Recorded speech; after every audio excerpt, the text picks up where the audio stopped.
Estamos aqui ao vivo fazendo uma live para vocês direto do Facebook do site gazetesportiva.com e ao meu lado eu tenho a honra de receber querido doutor mestre João Ricardo Lebert Kozak. Que maravilha! Muito obrigada, meu querido. Obrigado muito pelo bom convite. Muito bom ter você aqui. Hoje eu tô conhecendo ele pessoalmente. Já ganhei este livro. Olha que legal, Psicologia do Esporte, Atleta e Ser Humano em Ação. E a gente tem tanto a falar sobre esse tema. Bastante. Muito. Em primeiro lugar, obrigado pelo convite. É bom estar em casa, porque de alguma forma... Nosso blogueiro do site gazetesportiva.com fala muito sobre psicologia do esporte, ainda mais nessa época de Copa do Mundo. Nesse mundo de relações virtuais, tão virtuais, de vez em quando é bom, né? A gente ter um contato real, né? Eu altos papos com ele por WhatsApp, entendeu? Mensagem, isso conhecer nada. Aí hoje a gente tá se conhecendo. A gente acho que já tem um livro pronto, se juntar o que a gente já trocou de informação, já tem uma edição pronta, né? Agora eu quero falar para vocês um pouquinho do currículo do João Ricardo Kozak. Olha só, psicólogo do esporte, presidente da Associação Paulista da Psicologia do Esporte e do Exercício Físico, vice-presidente da Sociedade Brasileira de Psicologia do Esporte, membro acadêmico da Sociedade Sul-Americana de Psicologia do Esporte e do Laboratório de Psicossociologia do Esporte na Escola de Esportes da Faculdade de Educação Física da USP, diretor clínico da Consultoria, Estudo e Pesquisa da Psicologia do Esporte, professor responsável pelo curso de formação em Psicologia do Esporte, mestre em Educação pela Universidade Mackenzie, doutorando lá pela USP. Doutor já, pela USP. Já é doutor. Por isso que eu chamo ele de mestre e de doutor, porque ele é, efetivamente, tem tudo no currículo. E além disso, já trabalhou com psicologia do esporte no Goiás, no Palmeiras, no Corinthians, no Ituano, não é? Meu Deus, tudo quanto é no Cruzeiro. No Cruzeiro. E, enfim, tem autoridade, manja pra caramba, e é por isso que nós do site gazetesportiva.com trouxemos este grande especialista para falar com a gente, claro, do tema do momento, Seleção Brasileira. É isso mesmo, Michele. Seleção brasileira que preocupou a todos nós, né, nessa primeira rodada. Acho que a equipe sentiu a estreia, mas acho que, a meu ver, está faltando menos vaidade e mais atividade, né? A vaidade, ela é muito centrada no indivíduo, e o futebol é uma das modalidades mais coletivas, que o apelo coletivo é muito grande, tanto em termos de comunicação, de união, de coesão. E quando você tem alguns atletas que acabam voltando o próprio foco para si, para o reconhecimento, para a valorização de si mesmo, você acaba perdendo o norte do grupo. E eu acho que isso, somado com o nervosismo da estreia, gerou esse primeiro abalo, que era um abalo que eu temia, que eu já vinha escrevendo, que a gente já vinha falando. Como, né? Que esse time vai reagir na adversidade. Exato. Mas assim, eu achava, e nos nossos papos, né, a gente falava, não, mas essa adversidade provavelmente deve vir eventualmente numa oitavas de final, numa quartas de final, não na primeira rodada com a Suíça. Será que talvez, então, não tenha sido bom? De repente, eles conseguem tirar algo bom disso? Porque se não tirar agora, não tiram mais. Exatamente. Bom, contra a Costa Rica vai ganhar, gente, porque o time da Costa Rica é muito ruim, porque se perder aí também... E parece que tá rachado, né? Sim. Estão dizendo que tá rachado, viu, pessoal? Parece que tem os jogadores que jogam na Europa, com o pessoal que joga nos Estados Unidos, já deu um problema num jogo ali, já perderam a primeira partida. Então acho que é encaixar um bom jogo, ganhar confiança e resgatar alguma coisa que eu acho que o Tite fez, e com grande mérito, que é montar uma equipe. Ele pegou uma equipe absolutamente quebrada emocionalmente no meio das eliminatórias, ganhou todas as partidas, jogou a confiança da equipe lá para cima, e acho que a decepção de todos nós foi meio que ninguém esperava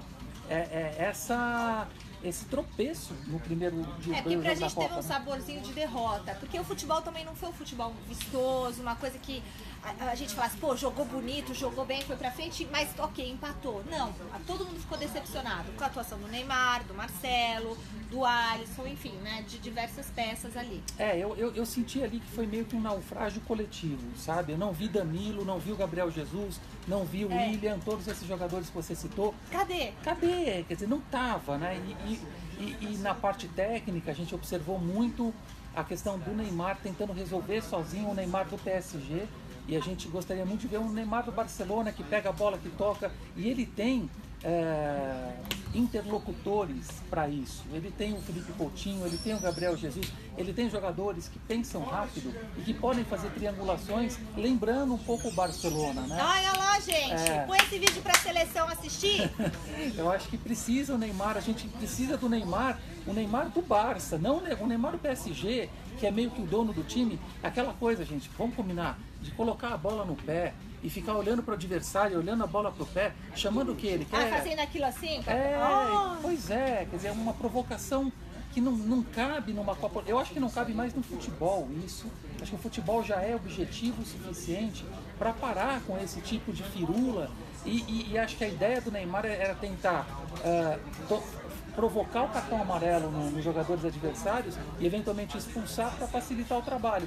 Mas se ele jogar o futebol que ele sabe, sem precisar desse tipo de coisa, já é mais do que suficiente, né? Eu ouvi você falando numa entrevista sobre o 12º jogador, que então é justamente isso que está faltando na seleção. Porque o 12º jogador a gente sempre considera a torcida. E o Kozak fala que o 13º jogador é a torcida, que o 12º jogador é o grupo. Perfeito. Né? E está faltando isso na seleção, aquele conjunto, aquela união, aquele em campo, não digo fora de campo porque isso não interessa, mas aquele entrosamento e aquela liderança que também não existe em nenhum desses atletas, daquele jogador que vai pegar a bola embaixo do braço e falar, vamos lá, é agora, vamos ganhar, vamos baixar a bola, vamos todo mundo pra frente, né? Então, são dois temas que eu acho que são realmente fundamentais na questão da composição do teamwork, né, que é o trabalho de equipe. Então, o 12º jogador no futebol é tão importante quanto o 7º jogador no vôlei, quanto o 6º jogador do League of Legends, pessoal que joga LOL. Eu trabalho numa equipe de LOL, que são 5 jogadores. O 6º jogador, eu sempre falo com a equipe que é muito importante, que é o grupo, é a equipe funcionando. Então, a gente tem que olhar, analisar que atleta, entre aspas, é esse? Que atleta é a seleção em si? Quem é esse 12º jogador? Que cara ele tem? A identidade do grupo, né? Isso, que na verdade personalidade. É uma somatória das personalidades individuais que gera essa personalidade coletiva, que a gente chama de 12º jogador, que o 13º ou os 230 milhões de brasileiros representa, né? E acho que nesse 12º jogador, se acontecer de faltar uma peça, esse 12º jogador vai ficar vai fazer com que o grupo fique bem unido, bem fechado, para sobrepujar a adversidade. Perfeito. E em cima disso, que você citou super bem, a questão da falta de uma liderança, né? Antes de vir aqui eu estava conversando com os alunos sobre essa questão do Tite colocar a faixa de capitão em cada jogo com um atleta. O que você acha disso? Eu não acho que funcione, embora com ele já fez isso no Corinthians e funcionou. Mas se você pegar as outras seleções, né, do mundo, todas elas têm uma referência, tem um capitão, tem um líder, tem um chefe.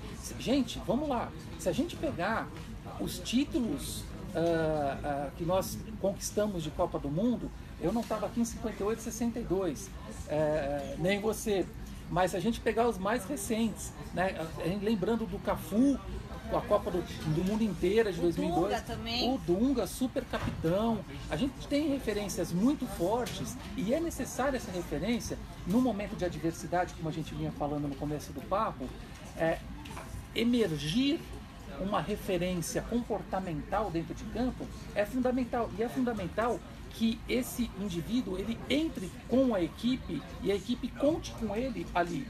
O capitão do time, dentro de um trabalho da psicologia do esporte, a gente pode, de alguma maneira, a gente tem instrumentos de testagem, além da observação de jogos, de treinos, que pode sugerir ao treinador alguns nomes do que a gente chama de lideranças latentes, que são possíveis lideranças que podem ser exploradas e desenvolvidas. Porque, Michele, pessoal em casa, vocês acreditam que é possível uma pessoa que não é líder ser capitão de um time? Não. Ou uma pessoa que não é líder se transformar num líder? Também não.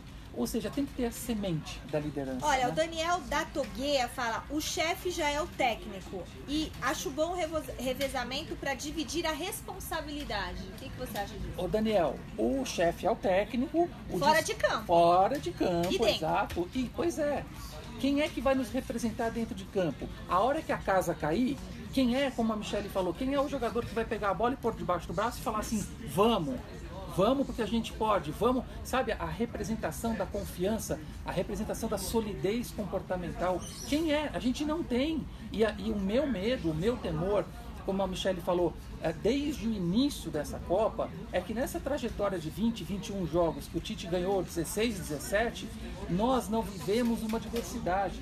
E o discurso do Tite depois do jogo foi exatamente o que nós estamos falando aqui. A equipe ficou muito ansiosa depois que tomou o primeiro gol, Isso, foi isso? Exato, ou seja, uma Ficou diversidade. nervoso. E aí? E cadê o trabalho do psicólogo do esporte que não tem na seleção brasileira? Porque vamos combinar, Cosar, com todo respeito ao Tite, gosto muito dele, acho um excelente treinador, mas ele não é, até ontem o Felipe Coutinho falou que o Tite é uma espécie de psicólogo. Espera um pouco, cada um na sua casinha. Né? O psicólogo, justamente, eu acho que você tem que falar sobre isso. Essa ansiedade, como que o psicólogo poderia trabalhar?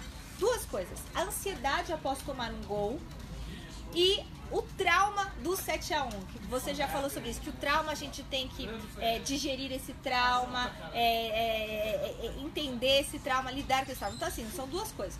Qual o trabalho que poderia ter sido feito, porque agora não adianta mais. Não, já foi. Não adianta chamar agora para apagar um fogo. Não é bombeiro. O psicólogo não é bombeiro, vai chegar, teve uma crise, meu filho, aí reza um Pai Nosso, benze, chama alguém lá, porque aí não dá, né? Uhum. É um trabalho que tem que ser feito, tem que ser estudado cada personalidade, creio. Sim. Então, como que o psicólogo do esporte poderia ter ajudado em todo esse percurso? Como? Tem no México, tem na Alemanha, tem no Ajax da Holanda, tem diversas outras equipes, todas as equipes aí da Copa. Bom, Michele, vamos lá. Tensa, né? Vai ficar agora uma aula de 2 horas.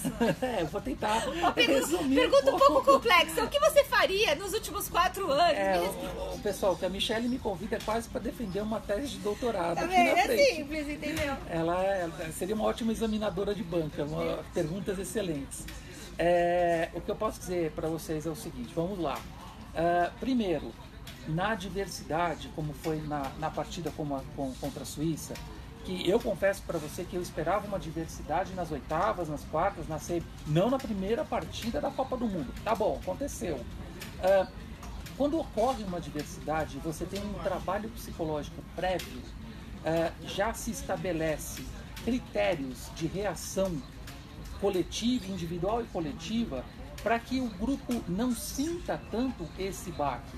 Porque se você não tem esse fortalecimento psicológico anterior, você deixa a equipe muito exposta a esse tipo de ocorrência e que fragiliza momentaneamente o grupo e às vezes não dá mais tempo de reagir. Então, por conta de uma ausência de um fortalecimento psicoemocional, você acaba expondo todo um trabalho que foi muito bem feito, né? Tanto investimento que se faz na parte fisiológica, da nutrição, do departamento técnico, e não se investe nada na parte psicológica, com tantas ferramentas legais, com tantas ferramentas que poderiam ajudar, por exemplo, esse time do Tite hoje em dia, lá na USP, no nosso laboratório, quantos instrumentos a gente tem que monitoram a concentração, diminuem a ansiedade, ensinamos técnicas respiratórias e de visualização para diminuir a ativação nos momentos de adversidade. Nossa. Existe uma ciência. Então tem exercícios, tem coisas que os jogadores podem fazer. Eu vou te convidar um dia,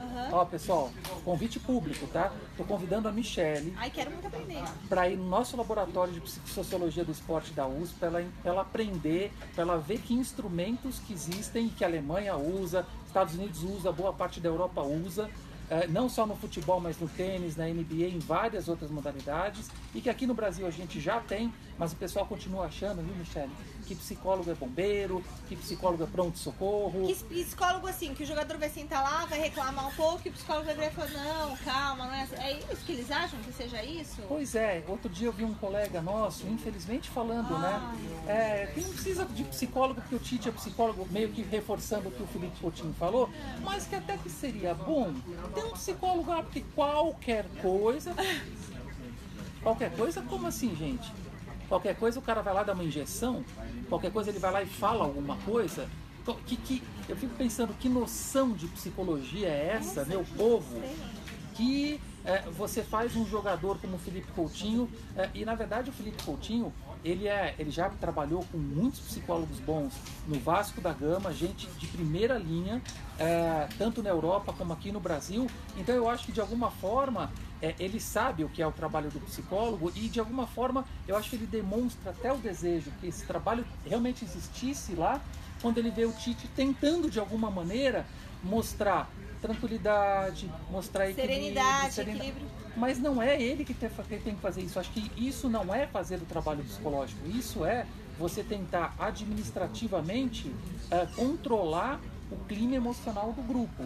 E o Tite se beneficiaria muito também com um apoio psicológico lá, de informações, de orientações, para falar sobre casos de alguns jogadores que porventura venham a sofrer, né, um impacto emocional maior ou menor. Gente, foi a primeira rodada da Copa do Mundo. Aí tem um jogador expulso, por exemplo. Pelo amor de Deus. Né? Tipo, sei lá, o Neymar ou o Felipe Coutinho é expulso nos 30 minutos do primeiro tempo. Deus me livre, deixa eu bater aqui. Bate aí, vamos bater junto aqui também. E aí toma um gol do adversário. Aí vai entregar os pontos. Pois é, e assim, e aí você estava falando do 7-1, né? Existe a questão do trauma. O que é um trauma, pessoal? Trauma é uma ferida. Do grego é ferida. Trauma significa ferida. Se a gente pegar uma ferida como foi a de 7-1, para mim, para vocês, para a Michele, com certeza isso não vai passar, talvez não passe nunca, porque é uma tatuagem que ficou na nossa alma.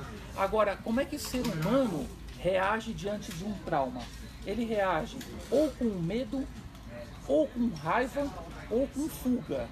E só desses três tipos? Normalmente sim, é como a gente tenta trabalhar. Ou medo, ou raiva ou fuga.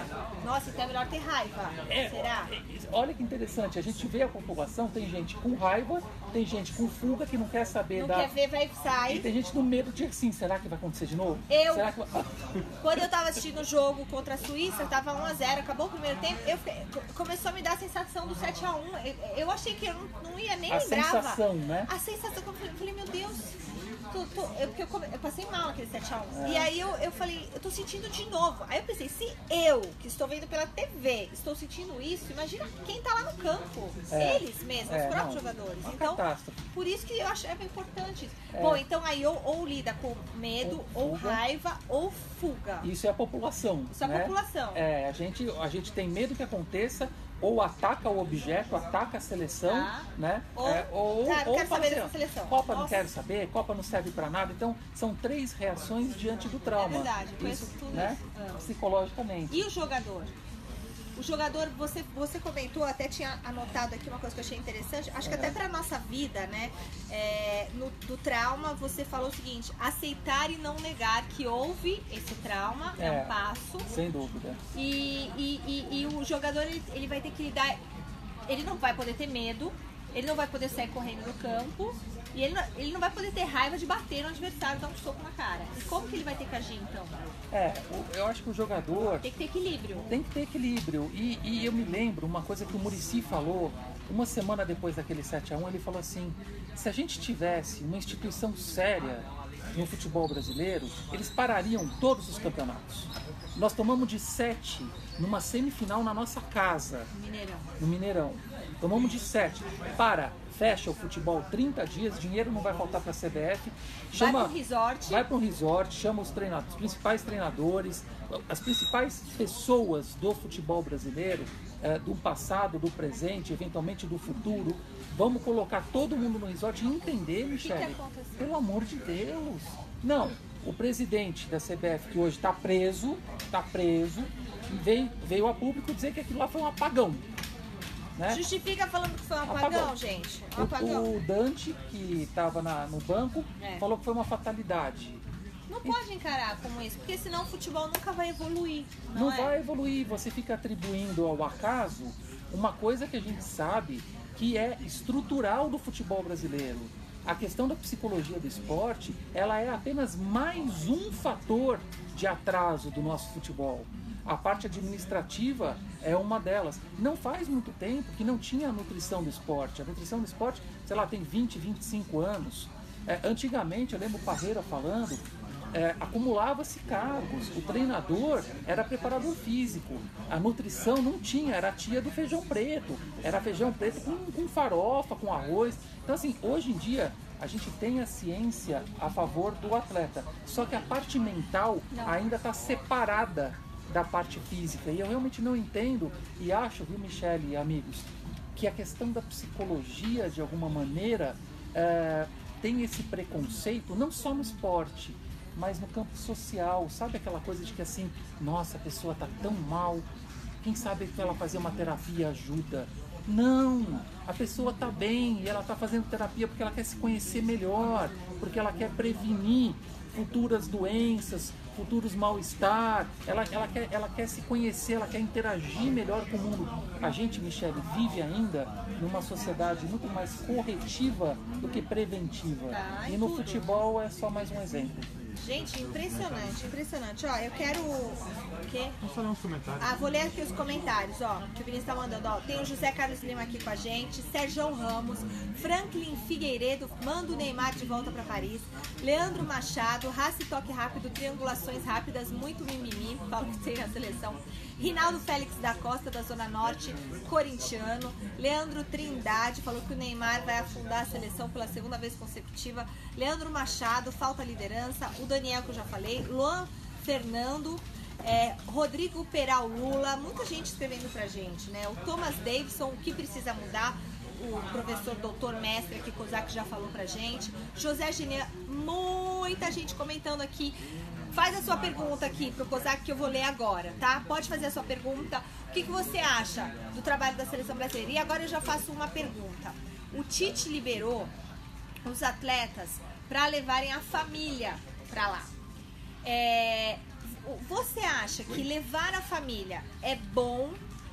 Você acha que isso dá força pro atleta ou isso acaba tirando o foco do atleta? Porque veja, se eu fosse... Ô Vini, pede lá pra baixarem um pouquinho. Se eu fosse atleta, eu não sei não. Porque assim, quando eu fui trabalhar, eu preferi estar sem a minha família. Quando eu vou trabalhar, eu prefiro estar sem a minha família, porque aí eu vou focar no meu trabalho.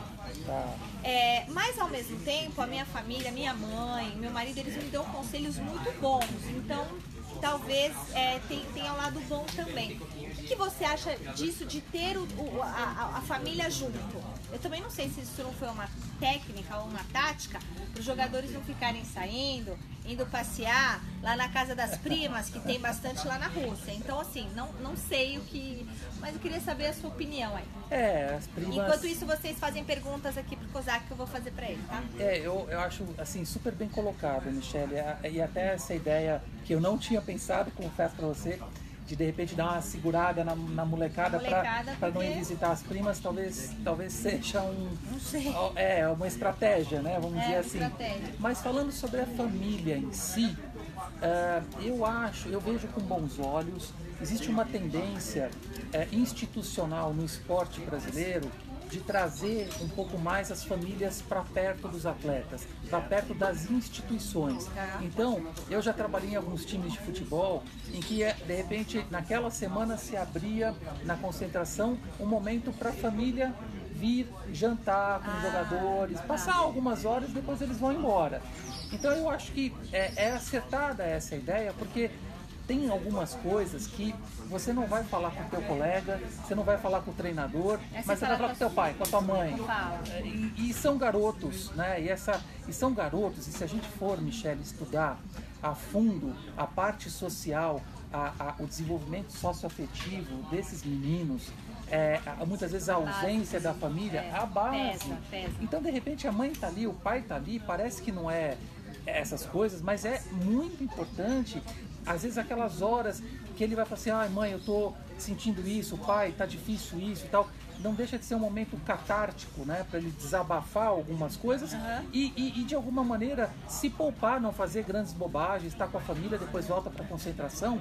Eu acho que pode ser um alimento, entre aspas, importante, não só para a confiança, mas para a tranquilidade e para o equilíbrio do jogador, ter ali alguns momentos com o pai e com a mãe. Ansiedade, então foi acertado. Ai, que bom, eu fico feliz. Porque no primeiro, depois eu falei assim, ai meu Deus, será que foi bom, né? Mas acho que sim. Eu acho que foi bom, acho que sim. Muito bem. O pessoal também tá achando aqui que algumas horas com a família ajuda. O William Chacon Marques, aprecio muito o seu trabalho, Kozak, olha que legal. Um abraço, William, fico muito feliz, obrigado. E, aliás, acho que foi você que ganhou o presente do Mesa Redonda, não foi? Não me lembro desse nome aqui do domingo, ó, muita gente escrevendo aqui pra gente. E esse vídeo vai estar disponível lá no meu blog, no site gazetesportiva.com e também nos vídeos do site gazetesportiva.com e vai continuar na nossa página, né, Vinícius Bocato? E no nosso canal no YouTube também, Gazeta Esportiva. Bom, então falamos já sobre a família, falamos sobre o Tite treinador, falamos sobre a adversidade e na vida, a adversidade, esse 7-1, esse resultado não tão bom da seleção brasileira, então a gente tem que tirar algo positivo da adversidade para ela nos fortalecer. Então isso é um passo que, tipo, aquilo que não me destrói me fortalece, dizia... É o Highlander, né? É o Highlander. Que não me mata, me torna mais forte. Me torna mais forte. Então, assim, acho que a gente tem que ter pensar um pouco assim também e fazer...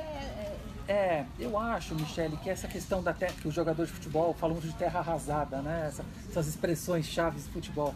Que a terra arrasada, na verdade, a gente tem que aproveitar muitas coisas, muitas lições que alguns dramas, né, acabam sugerindo.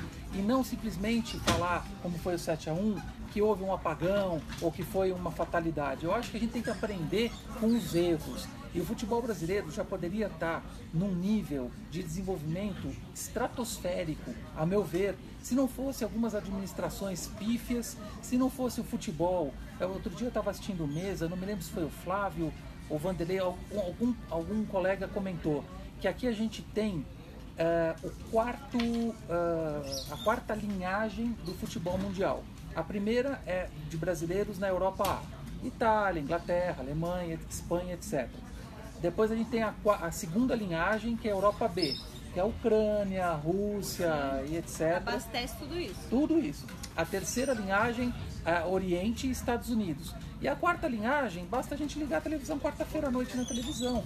Então a gente tem... Tá com a raspa do tacho, tá aqui. Então eu acho que assim, é uma pena, porque o futebol brasileiro, historicamente, ele tem muitas possibilidades. O jogador, a gente tem o melhor clima, a gente tem grandes gramados, estádios, centros de treinamento, só que falta administração, falta recurso, falta um pouco mais de honestidade nesse futebol, sabe, Michele? Em tudo tá faltando. Falta honestidade em tudo. E eu acho que o futebol ele é só um reflexo, na verdade, da sociedade, da política e desse caos que está vivendo o Brasil. É uma pena porque é um dos grandes representantes, né, da nossa nação, que está muito caído e uma nação que infelizmente está mergulhada num caos total, né? Bom, as crianças, a gente vê pelas crianças, né, que elas estão se interessando mais em comprar a camisa do Barcelona ou do PSG, de outros times, do que dos próprios times daqui. Porque também se você usa uma camisa do time daqui, você pode ser assassinado, né? Não, e outra, se você usar a camisa da seleção brasileira, você pode ser importunado, porque a camisa da seleção brasileira virou um símbolo político. E aqui a gente pode dizer isso, que aqui a leitura é livre, né? Então, assim, quando se usa a camisa da seleção, se tem uma atribuição política muito forte, né? A camisa, a amarelinha com a questão política, ela tem uma relação direta. E eu sou, Michele, de uma geração que a gente tinha um futebol que é, como fala de Nutella e raiz, né, hoje em dia.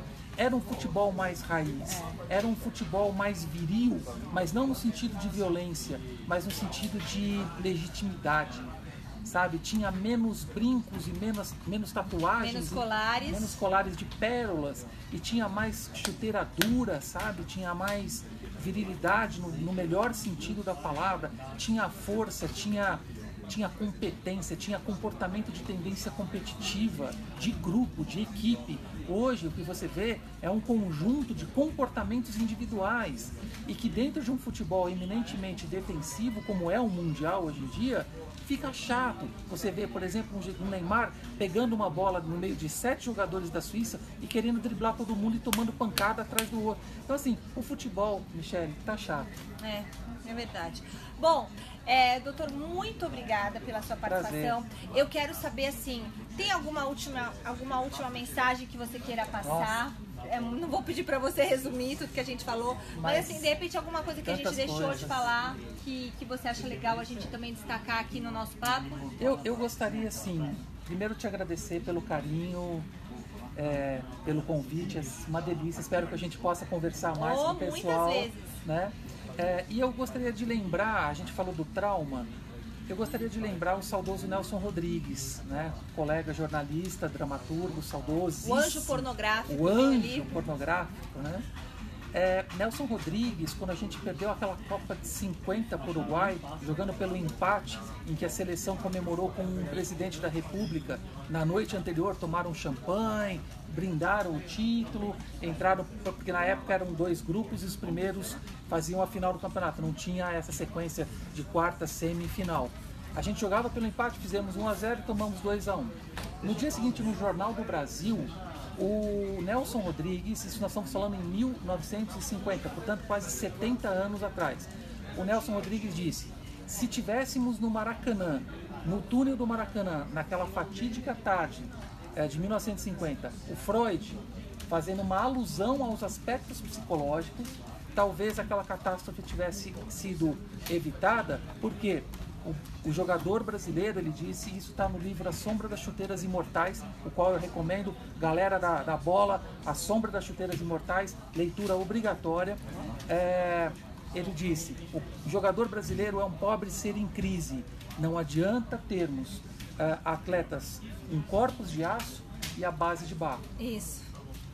Nelson Rodrigues, 68 anos atrás. Nossa, qualquer semelhança, mera coincidência que a gente está vendo hoje, hein? Não é? Então, assim, quero uma última questão para lembrar para vocês. 1958, professor João Carvalhais. 1962, professor Ataíde Ribeiro. Em 2002, com um trabalho muito mais profundo do que ela conseguiu fazer, na última Copa estava a doutora Regina com o Filipão. Enfim, sempre a gente tem profissionais mais próximos da seleção em momentos de conquistas de títulos mundiais. Precisamos pensar nisso e torcer para que o lado humano do atleta, ainda que na dinastia do esporte capitalista, eles precisam entender que quem leva o dinheiro, quem realmente capitaliza a instituição é o humano do atleta. A psicologia do esporte, antes de ser o esporte, é a psicologia. O ser atleta, antes de ser um ser atleta, ele é um ser humano. Tá bom? Nossa, aliás, é isso aqui, ó. Tá falando aqui, ó. Atleta e ser humano em ação, psicologia do esporte, do nosso querido doutor mestre João Ricardo Leber Kozak. Muito bacana. Um abraço, pessoal. Foi ótimo. Redes sociais, Instagram, tudo junto, sem acento, João Ricardo Kozak. Tudo juntinho, tá? João Ricardo C-O-Z-A-C. João Ricardo Kozak. E eu tenho feito uns vídeos, passo sempre para a Michele, para os amigos da Gazeta, uns vídeos do canal do YouTube, falando de Copa, falando de Campeonato Brasileiro, falando de outras modalidades. JR COZAC 1. JR Kozak 1. Entrem lá, se inscrevam no canal. Toda semana tem 2 vídeos novos. Vai ser um prazerzaço conversar com vocês. E o blog, né? O blog da Gazeta. Que o nome, eu assino esse blog aqui desde 1999, já faz um tempinho. Se chama Gol de Cabeça. Eu vou adorar receber o comentário de vocês, das minhas postagens. Todas as semanas aí tem material. Vamos postar o vídeo lá no seu blog e no meu blog. Beleza? Valeu, pessoal. Valeu pela sua audiência. Um beijo. Obrigado, vídeo nas redes sociais. Muito obrigada, meu querido. Um beijo. Valeu. E vamos torcer pela seleção. Amém, Senhor. Vamos sim. Tchau.